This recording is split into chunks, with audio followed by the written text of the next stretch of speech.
Saya mulai dulu dengan pernyataan sikap saya ya, Bung Ari. Kalau terkait dengan tema ini, eh, eh, terkait dengan sikap saya itu, tema saya sebenarnya bukan pilih mundur IKN atau pilih mundur jadwal pemilu. Gitu. Nah, tema makalah saya pemilu mundur atau partai politik tak siap yang harus mundur, kira-kira gitu. Mundur untuk ikut pemilu. Siap. jadi, jadi bukan kenapa itu? Karena saya secara pribadi setuju dengan ide pemindahan ibu kota negara. Dan saya kira itu sudah bagian dari apa yang kita perjuangkan dulu di zaman reformasi, bahwa kita menginginkan ada ibu kota negara yang baru dengan berbagai alasan ya. Saya kira alasan-alasannya sudah disampaikan, sudah kita paham semua. Dan oleh karena itu, ketika IKN ini ditetapkan, ya saya menyambut baik gitu. Tetapi tentu ya seperti catatannya tadi Bang Beni, menurut saya tidak boleh terlalu dipaksakan untuk selesai misalnya sampai ke angka 80% itu tahun 2024 yang akan datang. Itu akan menimbulkan berbagai implikasi yang sangat serius seperti yang tadi disebutkan oleh Bung Jajang, tetapi bagi saya, baik pemilu maupun IKN, ya tidak boleh mundur, memang harus kita mulai dari sekarang ya. IKN-nya kita mulai dari sekarang. Oleh karena itu di beberapa kesempatan saya mengatakan sebetulnya Pak Jokowi dengan menetapkan undang-undang IKN itu saja udah prestasi yang luar biasa. Gitu. Bahwa apakah IKN ini akan dilanjutkan atau tidak, ya sangat tergantung pada kondisi ekonomi kita, ya kondisi keuangan negara kita, macam-macam dan seterusnya itu gitu. Tapi yang pasti, ya kan bangsa Indonesia itu sudah diikat oleh undang-undang untuk ya, segera memindahkan ibu kota negaranya dari Jakarta ke tempat yang lain. Karena udah ada undang-undangnya. Kecuali undang-undang itu kemudian nanti dibatalkan kembali. Kalau itu sih bisa terjadi. Misalnya setelah ini juga ada inisiatif ya dari lembaga politik yang membatalkan undang-undang itu, sangat mungkin terjadi. Tapi sudah merupakan pencapaian dari Presiden Pak Jokowi kalau beliau bersama dengan legislatif ya menetapkan undang-undang IKN ya. Dalam hal ini undang-undang ibu kota negara baru gitu. Menurut saya itu udah luar biasa. Itu sudah merupakan prestasi tersendiri bagi presiden kalau undang-undangnya sudah ditetapkan ya, soal apakah akan dilaksanakan dengan pencapaian sampai 80% sampai 2024 gitu. Ya bagi saya itu banyak faktor yang memang harus dilihat, banyak faktor yang harus dipertimbangkan. Dan oleh karena itu tidak perlu ada pemaksaan sampai 2024 segala sesuatunya harus beres. Sehingga ya nanti Pak Jokowi begitu sampai di 2024 tinggal ibaratnya gunting pita, tekan tombol sirene ya, ibu kota negara dipindahkan. Gitu. Tidak mesti harus begitu menurut saya. Nah oleh karena itulah Bung Ari, saya membuat judulnya bukan memilih pemilu mundur atau IKN mundur gitu. Ya, karena menurut saya dua-duanya harus tetap jalan. Nah itu cuma soal pengelolaannya seperti apa gitu. Nah tetapi saya memilih kira-kira temanya yang cocok itu adalah pemilu mundur atau parpol tak siap yang harus mundur. Kira-kira gitu ya. Nah rekan-rekan sekalian, di beberapa kesempatan saya mengingatkan bahwa ada dua istilah terkait dengan ide yang sedang berkembang ini. Dan dua-dua ini perlu kita perhatikan dengan seksama karena meskipun berimplikasi sama, yaitu jadwal pemilu tidak dilaksanakan sesuai dengan yang semestinya, gitu, tetapi model tata cara dan efek-efek lainnya itu sangat jauh berbeda. Gitu. Satu istilah yang sekarang umum kita dengar adalah pemilu mundur, yaitu jadwal pemilu yang dimundurkan, yang akibatnya kemudian berimplikasi terhadap perpanjangan masa jabatan presiden, gitu. Dan yang kedua adalah istilah pemilu tunda, gitu. Sama, itu pemilunya tidak dilaksanakan pada waktu yang bersamaan, tetapi ya kira-kira gitu ya, itu ditetapkan oleh KPU karena alasan-alasan yang diatur oleh undang-undang. Yang pertama itu tidak ada dasarnya sama sekali. Tadi udah dibahas oleh Bang Beni ya dengan sangat jelas gitu. Kalau kita lacak di undang-undang tidak ada alasan pemunduran jadwal pemilu. Kita baca di undang-undang juga tidak ada. Apalagi turunannya di bawah ya. Di konstitusi tidak ada, di undang-undang tidak ada alasan-alasan yang membolehkan pemunduran jadwal pemilu. Tidak ada. Tetapi betul bahwa secara faktual kita pernah melakukan pemunduran pemilu itu terjadi. Setidaknya 4 kali ya kita melaksanakan pemunduran jadwal. Pemunduran bukan jadwal, pemunduran pelaksanaan pemilu. Ya kan? Misalnya yang semestinya kita mulai tahun 46 sesuai dengan surat maklumat X Pak Wakil Presiden Bung Hatta saat itu, akhirnya dimundurkan baru bisa dilaksanakan tahun 55. Setelah tahun 55 kita baru melaksanakan kembali pemilu mestinya tahun 68 ya, tetapi kemudian TAP MPR mengubah tahun 68 itu menjadi 71. Dari 71 kemudian mestinya kita pemilu tahun 76 ya, kalau sirkulasinya 5 tahunan, tapi kenyataannya baru kita mulai tahun 77.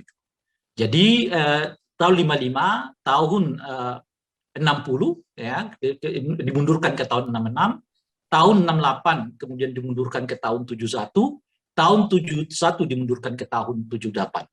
Jadi setidaknya ada 4 kali kita secara faktual pernah mengalami pemunduran jadwal pemilu. Pada saat yang bersamaan kita pernah 1 kali mempercepat pelaksanaan pemilu, yaitu pemilu tahun 1999 yang semestinya kalau mengikuti jadwal pelaksanaan pemilu yang dengan siklus 5 tahunan baru akan kita lakukan tahun 2002 gitu ya, karena pemilu terakhir di zaman Orde Baru 97 ya semestinya 5 tahun setelah itu ya tahun 2002. Tapi kenyataannya tahun 99 kita pemilu dipercepat dan kemudian setelah itu ya kita melaksanakan pemilu relatif sirkulatif ya selama hampir sudah 6 kali pelaksanaan pemilu nasional. Nah, jadi alasan konstitusionalnya memang tidak ada, kalau seperti disebutkan oleh ya Bang Beni tadi gitu. Alasan undang-undang juga nggak ada, tapi secara faktual kita pernah mengalami itu, mengalami pemunduran pelaksanaan pemilu. Nah, itulah bedanya dengan penundaan. Jadi kalau pemunduran tidak ada, tapi penundaan itu dikenal di dalam undang-undang. Kalau kita baca misalnya Undang-Undang Nomor 7 2017, ada klausul yang memungkinkan penundaan pelaksanaan pemilu itu karena 4 faktor.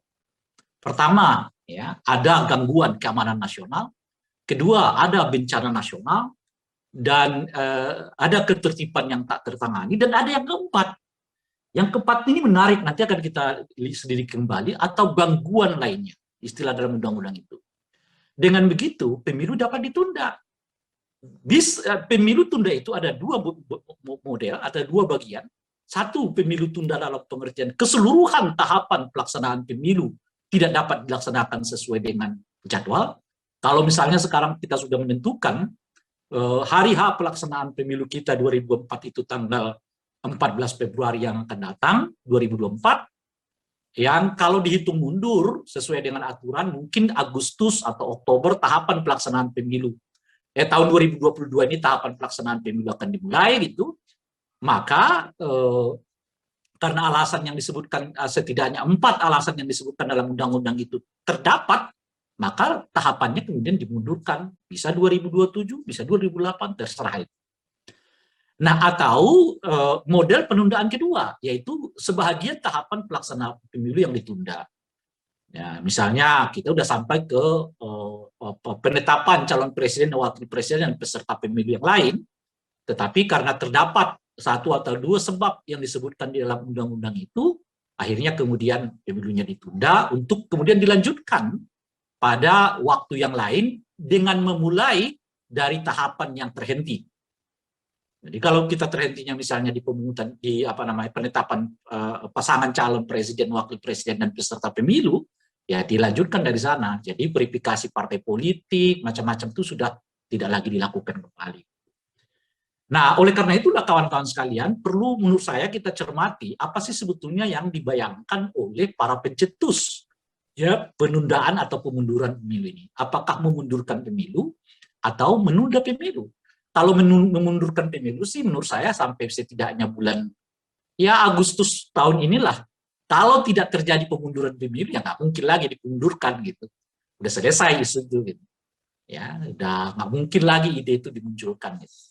Tapi kalau penundaan pemilu bahkan di tengah perjalanan sekalipun masih mungkin dilakukan dengan mengatakan ya itu tadi misalnya terdapatnya 4 ya poin yang menyebabkan satu pelaksanaan pemilu itu ditunda. Dan yang paling tricky itu adalah poin keempat, adanya gangguan lain. Tadi misalnya disebut oleh Bang Benny soal uang. Itu bisa ditafsirkan sebagai gangguan. Tidak ada uang negara untuk melaksanakan pemilu. Nah, itu bisa ditafsirkan sebagai gangguan. Nah, saya baca-baca di undang-undang itu, apa kira-kira penjelasan? Setidaknya dibuatlah sinyal-sinyal yang disebut sebagai gangguan lainnya. Sama sekali nggak ada. Jadi itu ruang terbuka bagi para politisi, ya, entah itu presiden maupun anggota legislatif, untuk menafsirkannya. Jadi kalau mereka merasa bahwa situasinya ada gangguan, yang gangguannya itu di luar 3 gangguan yang disebutkan pada poin sebelumnya, ya mereka bisa saja menetapkan penundaan pelaksanaan pemilu. Jadi yang saya mau katakan itu, sekalipun iya, ya misalnya presiden mengatakan saya taat konstitusi 2024 tetap dilaksanakan, misalnya begitu ya, dan katakanlah partai-partai pengusung, pendukung penundaan pemilu ataupun pemunduran pemilu yang kemarin itu relatif sekarang nggak bersuara lagi, gitu ya, misalnya gitu, itu bukan berarti isu ini sudah aman, belum, karena masih ada mekanisme lain untuk ya, entah itu namanya apa, yang pada intinya adalah melaksanakan pemilu tidak tepat waktu, yaitu penundaan keseluruhan tahapan maupun penundaan sebagian dari tahapan pelaksanaan pemilu. Artinya sampai memang hari H, Bung Ari, kita harus tetap siaga. Jangan sampai poin keempat di dalam undang-undang itu jadikan alasan untuk menunda pemilu, yaitu adanya gangguan lain. Uang tidak ada, ya, ada kerusuhan di sana sini, ya, macam-macam dan seterusnya itu yang mengakibatkan kemudian ya para politisi mengambil kesimpulan untuk melaksanakan penundaan pemilu. Kalau yang pertama itu pemunduran pemilu ya harus amandemen. Nah, yang kedua ini nggak perlu amandemen, cukup ya KPU menyatakan bahwa pemilu tidak dapat dilaksanakan, selesai. Gitu. Jadi cukup KPU, kami tidak bisa melaksanakan tahapan pemilunya karena ini berdasarkan masukan dari pemerintah, aparat penegak hukum, misalnya dan seterusnya itu, maka dengan ini KPU menyatakan menunda pelaksanaan pemilu, entah itu keseluruhan tahapan maupun sebagian dari tahapan yang mungkin sudah berlangsung. Nah, ini menurut saya yang perlu betul-betul harus kita cermati, ya, sehingga kalaupun sekarang kelihatan isunya sudah agak turun, tetapi bukan tidak mungkin potensinya akan muncul, karena justru yang paling berbahaya itu isu tunda pemilu. Jadi bukan jadwal pemilu mundur, tapi tunda pemilu, karena tunda pemilu itu diatur di dalam undang-undang ya, yang bisa sebagian dari tahapan pemilu maupun keseluruhan tahapan pelaksanaan pemilunya itu ditunda. Termasuk nanti di elemen-elemen teknis. Masih memungkinkan pemilu itu ditunda. Misalnya sengketa yang berlarut-larut. Kan meskipun ditetapkan di Bawaslu ya, bahwa sengketanya itu nggak boleh lebih dari 14 hari macam-macam, tapi boleh jadi kenyataan politiknya sebaliknya. Nah, itu bisa mengakibatkan terjadinya penundaan pemilu. DPT yang tidak bisa ditetapkan, kan selalu ada selisih data, entah itu data pemerintah, entah itu data KPU, kemudian data partai politik, beda. Dan mungkin tidak ditemukan titik temu sebetulnya data pemilih yang mana yang mau dipakai. Nah, itu bisa mengakibatkan penundaan pelaksanaan pemilu. Jadi, itu yang saya sebutkan, kita harus hati-hati. Isu mundurnya mungkin udah oke, tapi bukan berarti potensinya, ya, justru potensi penundaan itu legal kalau dibandingkan dengan pemunduran pelaksanaan pemilu. Nah, yang menariknya terhadap apa yang disebut dengan perpanjangan jabatan presiden, itu justru berbalik, ya, terbalik gitu.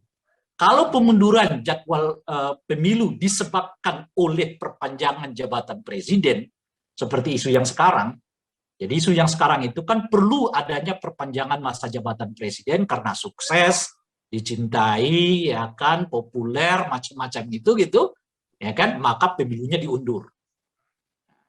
Nah, dilakukan amandemen. Tapi kalau penundaan tidak, Jadi perpanjangan jabatan presiden itu dengan sendirinya terjadi karena kalau KPU menyatakan pemilunya ditunda.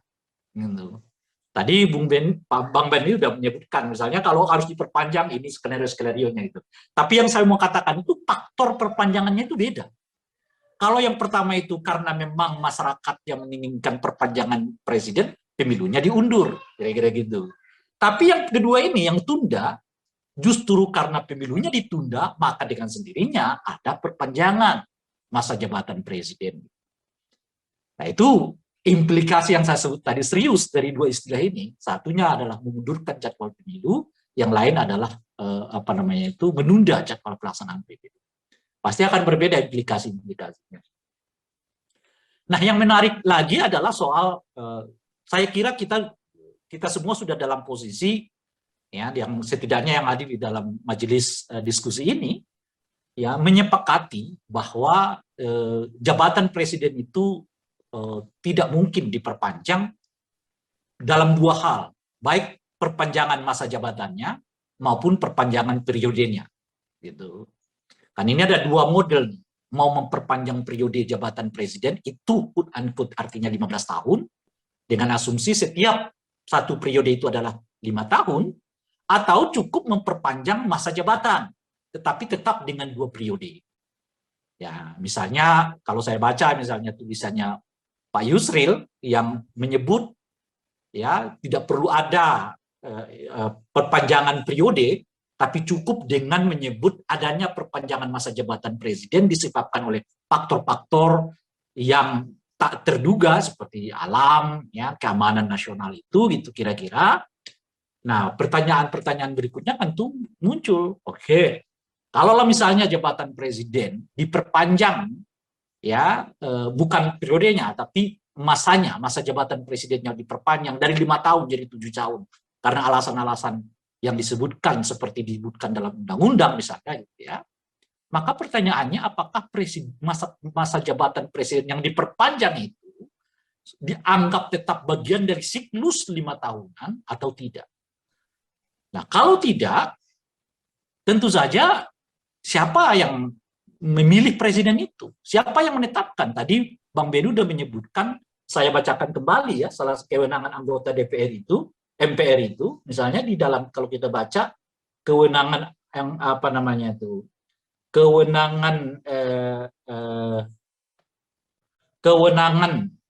tugas dan kewenangan anggota MPR itu hanya ada 3. Pertama adalah mengubah dan menetapkan undang-undang dasar. Yang kedua, melantik. Saya mau garis bawahi kata melantik itu, presiden, dan yang ketiga memberhentikan presiden. Jadi tidak ada istilah memperpanjang atau menetapkan presiden. Karena kan kalau dalam tata negara kita yang menetapkan hasil pemilu itu adalah KPU yang otomatis, ya, jadi presiden. Tinggal nanti dilantik oleh MPR. Itu bahasanya di sini melantik. Nah, saya nggak tahu, nanti Pak Bang Benny mungkin bisa menjelaskan apakah melantik itu identik dengan menetapkan. Sebab kalau, ya, presiden itu melantik itu sama dengan menetapkan, berarti memang ada tap MPR yang berhubungan dengan jabatan presiden yang 5 tahun yang sekarang ini. Nah itu isu-isu turunannya. Kalau misalnya perpanjangan jabatan presiden kita laksanakan. Nah, kalau presiden itu ditetapkan oleh MPR, maka, ya, tidak ada jaminan bahwa presiden itu tidak akan ditetapkan dengan tidak berulang-ulang. Ya, tahun pertama ditetapkan 2 tahun, misalnya gitu, ya. Tapi kan tidak ada jaminan. MPR akan memperpanjang lagi 2 tahun berikut, MPR memperpanjang lagi 2 tahun berikut, seperti yang pernah kita alami di zaman Orde Baru. Diperpanjang terus, dan seterusnya. Tidak ada jaminan. Walhasil, ya, bukan hanya 2 tahun, bisa 4 tahun, 6 tahun, bahkan 8 tahun, presiden kita, ya, diperpanjang masa jabatannya karena cukup melalui tap MPR. Saya kira di sini juga istilahnya itu, ya, menariknya ide tentang apa yang selama ini digelontorkan oleh MPR soal amandemen terkait dengan PPHN. Nah, karena kalau kemudian ada perpanjangan masa jabatan presiden, yang dalam bacaan saya itu berarti ditetapkan oleh MPR atau ditetapkan dalam sidang istimewa MPR, dengan sendirinya ya pertanggungjawab presiden kepada MPR, dan oleh karena itu ya MPR memiliki kewenangan untuk membuat semacam ya GBHN atau yang diistilahkan sekarang adalah PPHN. Artinya apa gitu? Artinya tidak hanya mengubah soal masa jabatan presiden, amandemennya, tapi juga berkaitan dengan mengubah kewenangan, tugas dan kewenangan anggota MPR sekaligus. Termasuk di dalamnya adalah ya membuat PPHN sebagai garis-garis haluan bagi jabatan presiden yang ditetapkan oleh MPR. Jadi banyak sekali yang harus dirubah oleh amandemen itu. Nah, itu satu. Nah yang kedua, Bung Ari kan tentu sudah tahu bahwa saya misalnya adalah orang yang pertama kali ya membawa ribuan mahasiswa ke DPR menuntut ya Pak Presiden Soeharto saat itu untuk mundur gitu ya. Dan oleh karena itu ya saya merasa bisa menceritakan salah satu tonggak dari prinsip perjuangan reformasi 98 itu adalah membatasi jabatan presiden, baik konteksnya masa jabatan maupun konteksnya periode maupun konteksnya kewenangan. Itu salah satu tonggak ya, prinsip tonggak dari amanah reformasi 98. Kita waktu itu ya berdebat kemana-mana dan seterusnya, itu ya salah satu yang kita inginkan adalah mencabut 5 paket undang-undang politik ya untuk diperbaiki, di mana presiden dibatasi masa jabatannya, dibatasi kewenangannya, ya kan, dan termasuk di dalamnya dipilih secara langsung oleh masyarakat. Jadi ini tonggak dari salah satu tonggak dari perjuangan ya reformasi. Oleh karena itu kalau ada keinginan menambah entah itu masa periodenya maupun masa jabatannya, ya sebagai orang yang pertama kali membawa ribuan mahasiswa ke DPR mengepung gedung DPR itu, ya saya berada dalam posisi yang menolak ide itu, termasuk sebetulnya saya mau menanyakan, kan sebelumnya ini ada kawan PSI katanya yang mau diundang dalam webinar ini, kan kenyataannya tidak datang atau tidak bersedia atau bagaimana saya nggak tahu. Apa dasar filosofis mendorong supaya masa periode presiden itu bisa 3 kali? Kalau PSI mengatakan demi keadilan, keadilan bagi siapa? Bagi Pak Jokowi, iya. Keadilan bagi Pak JK, iya. Keadilan bagi Pak SBY, iya. Tapi apakah itu keadilan bagi seluruh rakyat Indonesia? 3 periode itu satu. Apakah 3 periode itu merupakan kebutuhan ajek dari sistem demokrasi kita, atau itu sebetulnya kebutuhan sesaat saja dalam rangka, misalnya ya, untuk tetap mendorong Pak Jokowi sebagai presiden yang untuk periode ketiga. Kalau itu kebutuhan ajak bangsa ini, ya kita bisa berdiskusi. Tapi kalau itu kebutuhan untuk sekedar menyelamatkan kans petahana misalnya ya, untuk tetap sebagai presiden, ya jelas itu kebutuhan sesaat. Masa kita berpikir ya mengubah konstitusi untuk kebutuhan sesaat? Gitu. Menurut saya sangat tidak patut ide-ide yang seperti itu dimunculkan oleh partai ya anak-anak muda yang justru idenya terkesan sangat jadul, gitu ya kan, tidak update gitu kira-kira. Sayangnya kawan-kawan dari PSI tidak muncul karena menurut saya perlu mereka jelaskan apakah itu pertimbangannya, dasar pertimbangannya secara filosofis, ajak kebutuhan demokrasi kita memang membutuhkan 3 periode itu, atau dan seterusnya itu. Atau itu sebetulnya demi kerangka yang menyelamatkan atau memberi ruang ya, atau memberi jalan kepada petahana yang sekarang untuk tetap dapat sebagai presiden dalam kerangka apa istilahnya itu tadi, melanjutkan pembangunan-pembangunan yang sedang dirintis, dilaksanakan maupun akan dilaksanakan di masa yang akan datang. Nah, sayangnya ya kawan-kawan dari PSI tidak datang. Nah di luar itu Bung Ari ya, ada kerumitan juga secara teknis yang perlu kita laksanakan terkait dengan ide tadi kalau udah perpanjangan, misalnya efek dari penundaan ataupun pemunduran jadwal pemilu. Salah satu seperti kita ketahui, ya, amanah dari putusan Mahkamah Konstitusi nomor 55 tahun 2019 itu adalah melaksanakan pemilu secara serentak dengan 6 varian. Tinggal milih aja teknisnya seperti apa dari 6 varian itu. Nah sekarang kalau misalnya pemilunya kita tunda dan atau kita mundurkan, apakah dengan sendirinya pilkada juga akan kita tunda?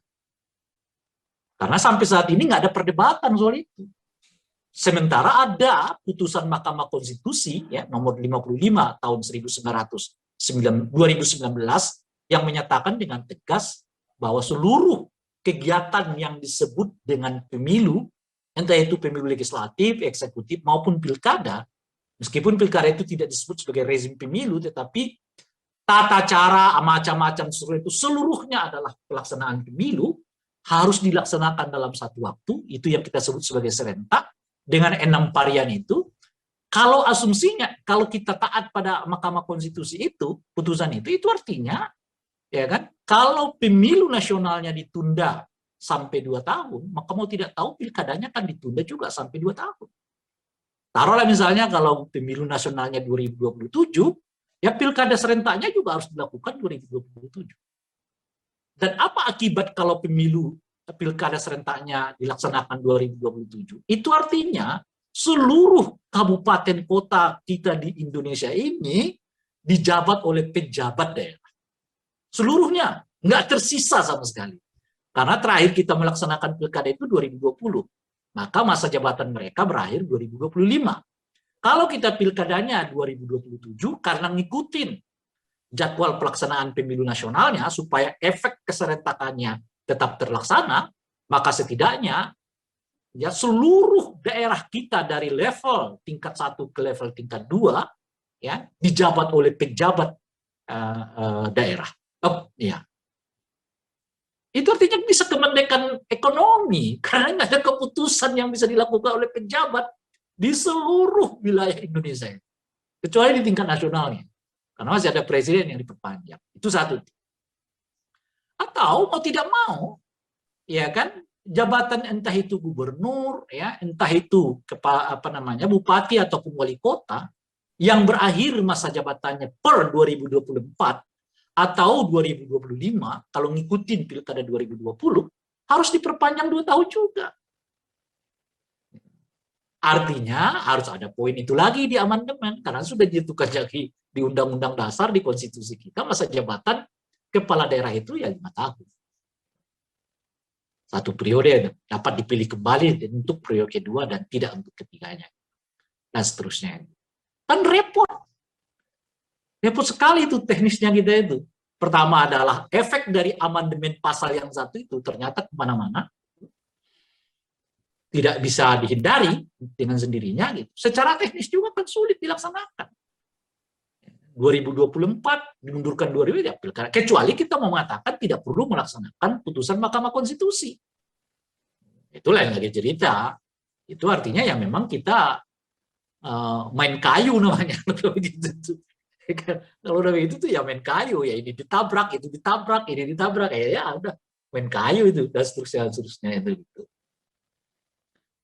Nah ini menurut saya salah satu yang secara teknis jadi pertimbangan kita. Nah oleh karena itulah ya saya dalam posisi menolak ide itu, baik perpanjangan masa jabatan presiden maupun perpanjangan periode ya presiden maupun memilih dengan mundur jadwal pemilu maupun tunda pemilu karena nggak ada gejala-gejalanya. Misalnya kalau keamanan nasional tidak ada satupun sampai sekarang yang menunjukkan kita dalam situasi yang tidak tertangani keamanan nasionalnya. Kalau ekonomi, ya tadi sudah dijelaskan oleh Bung Jajang ya, pemerintah sendiri yang mengakui pertumbuhan ekonomi kita lagi baik-baiknya, gitu kan aneh juga. Pertumbuhan ekonomi lagi baik, malah pemilunya ditunda, gitu kan.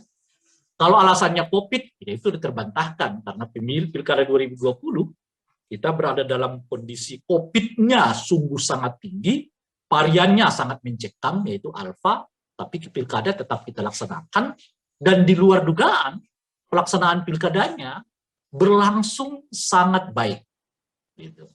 Saya lihat rekaman dari berbagai laporan, entah itu misalnya rekaman dari BNPT, rekaman dari Bawaslu, ya dari KPU sendiri tentu saja, dari lembaga-lembaga pemantau yang saya sempat lihat, kemudian juga dari Satgas COVID-19, semuanya berkisar di angka 8. Penilaiannya. Jadi tertib COVID-nya di angka 8, ya apa namanya itu, keamanannya di angka 8, distribusi logistiknya di angka 8, dan hasilnya juga atau partisipasinya juga di angka 8 karena mencapai hampir 80% tingkat partisipasi.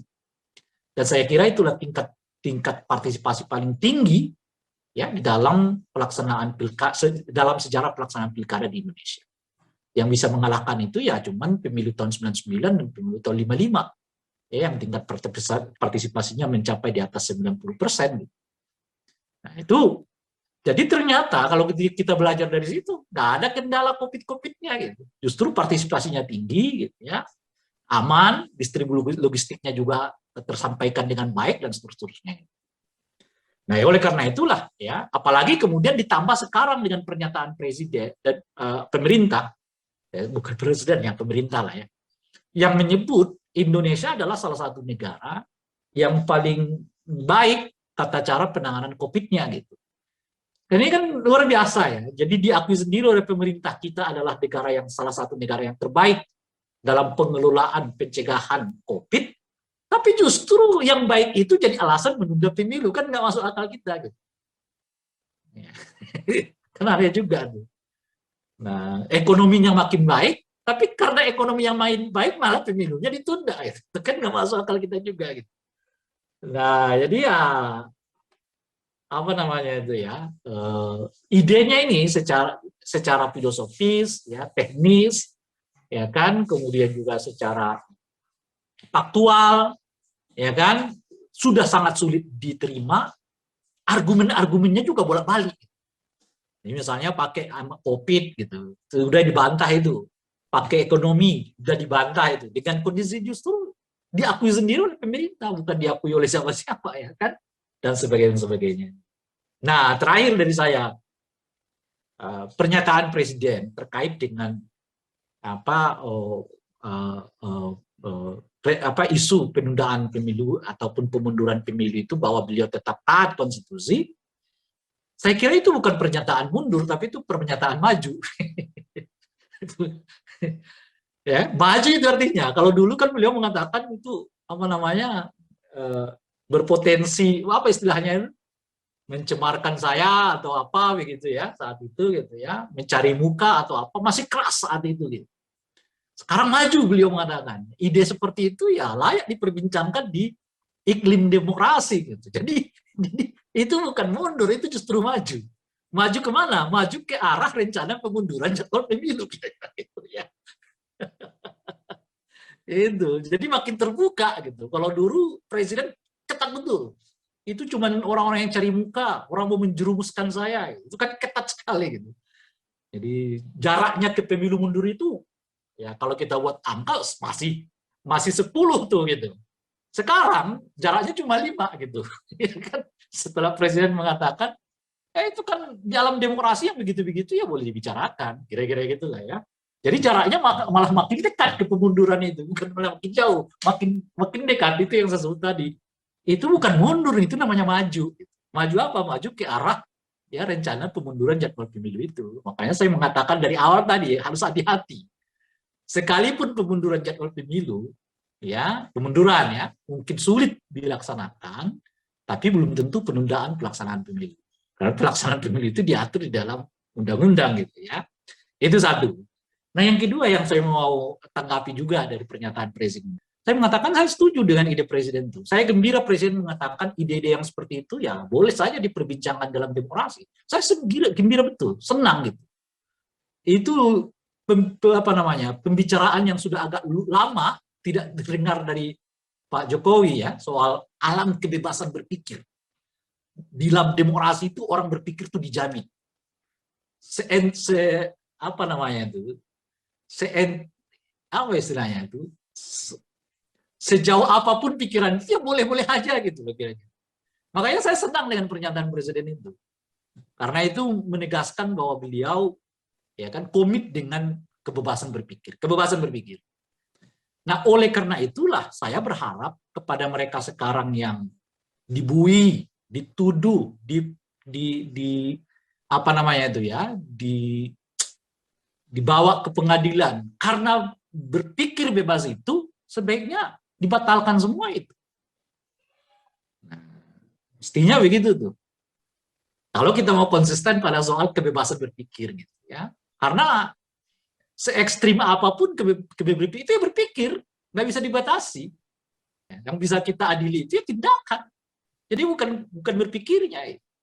Kalau tindakannya unkonstitusional, tindakannya apa nama itu ya, menunggangi Pancasila, ya baru kita lawan. Tapi kalau berpikir nggak bisa dibatasi. Makanya saya senang dengan pernyataan Presiden itu, karena pernyataan itu seperti mengingatkan kembali kepada kita bahwa orang di negara demokratik Pancasila ini orang bebas berpikir.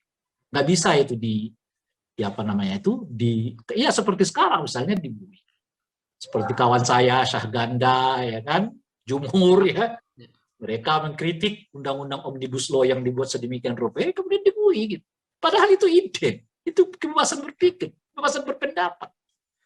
Nah, saya senang dengan Presiden. Mudah-mudahan Presiden bisa konsisten dan ini kemudian turun ke bawah, khususnya ke aparat penegak hukum, agar sesegera mungkin menghentikan seluruh perkara-perkara hukum kepada mereka yang ya kan menggaungkan ide, ya, menggaungkan pikiran, ya.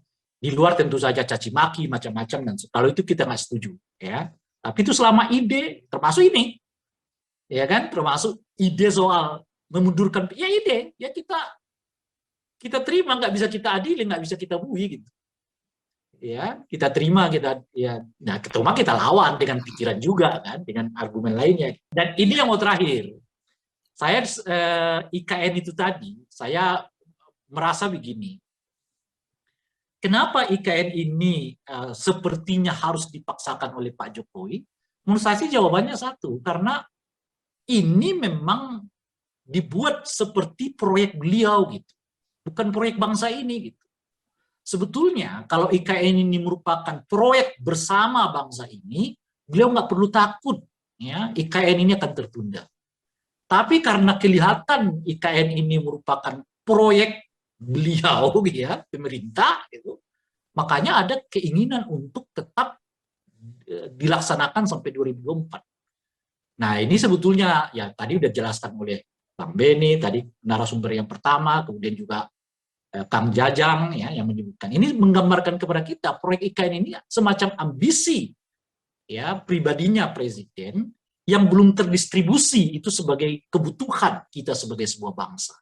Saya kira itu yang perlu dilakukan oleh Pak Jokowi sekarang, bagaimana menjadikan isu IKN ini sebagai isu bangsa, bukan isu pemerintah, sehingga dengan begitu tidak perlu ada ketakutan di dalam diri pemerintah bahwa kalau pemerintahnya berganti, IKN-nya akan tertunda. Nggak perlu, karena ini merupakan proyek kita bersama-sama sebagai sebuah bangsa.